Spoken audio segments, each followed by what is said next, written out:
প্রথমে নামলাম, তারপরে মারার পর ওই যে তার একটা এনিমি ছিল, ওইটারেও মারতে পারিনি।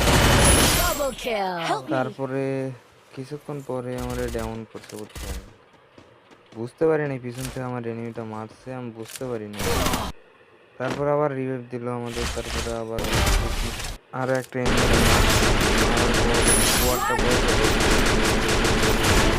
মায়ের স্কোয়াড বয়কট করে টিম দেওয়ার পর আমার টিমমেটের রিভাইভ দিয়ে ওখান থেকে এডাব্লিউএম তো আমি পেয়ে গেলাম।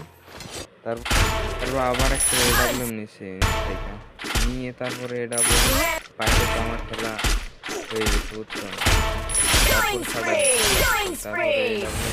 করতে করতে একজনের রিভাইভ দিলাম আবার, তারপর গাড়িতে একটা টোকা দিতে পারিনি, তারপর এমনি আমার নেট গেছিল, তারপর আমার দেখি মরে গেছে, তারপর আবার আমার টিমমেট আমার রিভাইভ দিছে, দেওয়ার পর